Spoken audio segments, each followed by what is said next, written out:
Americans for Fair Taxation presents the Weekly Chairman's Report, written by Steve Hayes, president of Americans for Fair Taxation, and recorded by Bob Paxton, a volunteer with the Florida FAIRtax Educational Association. And now, this week's Chairman's Report. Hello, I'm Bob Paxton with the AFFT Chairman's Report for Friday, July 9th, 2021. The Fair Tax and the Morality of Taxation. Now, one of the issues with looking at various forms of taxation and their specific impact on countries and their citizens is that many times it's difficult to see the moral issues central to taxation. Now, moral is defined in the Merriam-Webster Dictionary as of or relating to principles of right and wrong in behavior. Morality is defined as a doctrine or system of moral conduct. Let's consider the Acton Institute.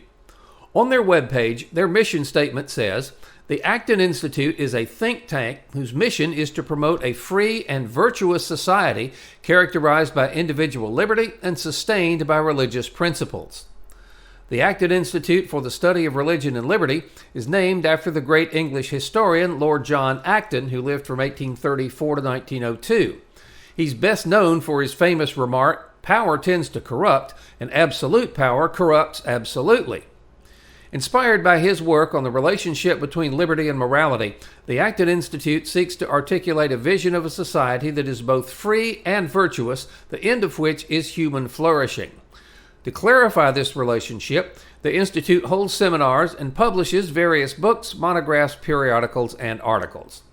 In an excellent article written by Nathan Meck of the Acton Institute entitled "The Moral Weight of Taxation," Mr. Meck makes the following points. Taxation coerces people to turn over their private property against their will. Now, while taxation is not morally equivalent to theft, it is fair to call taxation a cousin of theft. So the same moral problem we have with theft should lead us to use taxation cautiously. People use their money to take care of their families, pursue their passions and dreams, and donate to charities they support. The more money the government takes from someone, the less that person has to pursue these ends. Now, taxes are usually supposed to fund services that provide a fair amount of value back to the taxpayer. But a moral analysis of taxation should consider not just the value gained through government expenditures, but the value that would have been gained if that money had not been taken. If the government took less money, more would be given to charities, reinvested in businesses, and spent in our communities. There are likely government expenditures that you disagree with on moral grounds. Because a large percentage of taxpayers may deeply believe these expenditures are immoral, these uses of tax dollars violate many Americans' rights of conscience. The government likewise bears an additional moral weight when it spends tax revenue on expenditures that violate many of its citizens' ethical or religious beliefs. While taxation is sometimes necessary and morally permissible, it should only be implemented after a careful moral analysis of the trade-offs involved. And finally, this understanding should drive a conversation on reforming the tax system. Now let's look at the fair tax and the morality of taxation. Will the fair tax correct all the problems so clearly expressed by Mr. Meck? Well, not completely. The fair tax is indeed much fairer and more efficient than the income tax, but it is still taxation. Now, what the fair tax will do is make the moral aspects of collecting federal taxes much more transparent. It will let people see exactly how much the federal government is costing them, because that's going to be clearly printed on every retail sales receipt. The fair tax will not allow Congress to hide tax increases in the prices of goods and services. It puts 100% of your earnings into your paycheck. It allows you to calculate the impact of any federal program like defense on the fair tax rate.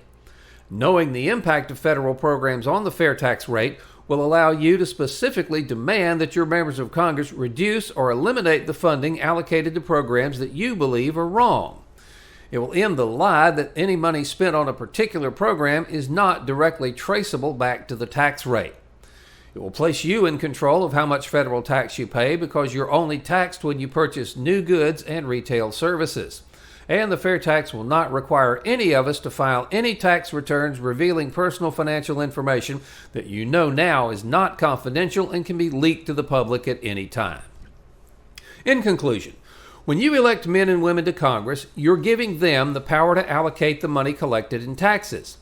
When their party is in the majority, many of these representatives who are supposed to be representing you instead use their power to promote their own view of morality. When the other party takes over the majority, the dominant view of morality changes, but your representatives will still use your money to promote things that fit their view of morality.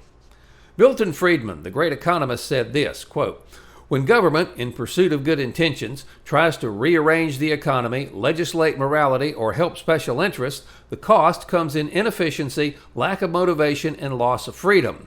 Government should be a referee, not an active player," end of quote.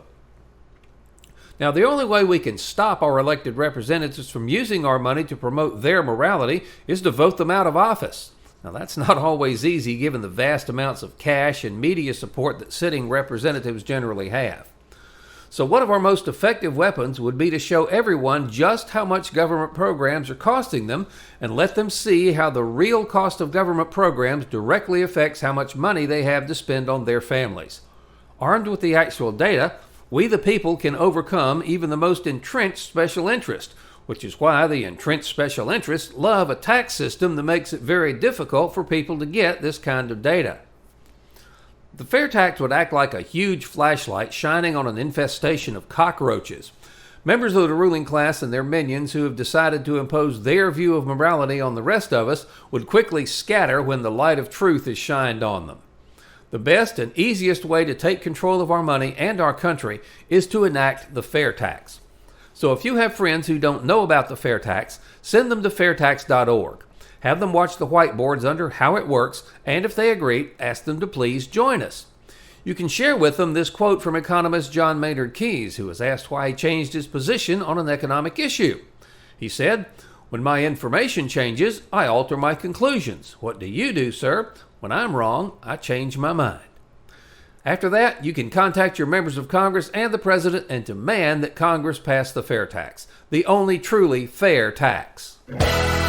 This has been the Weekly Chairman's Report, written by Steve Hayes, President of Americans for Fair Taxation.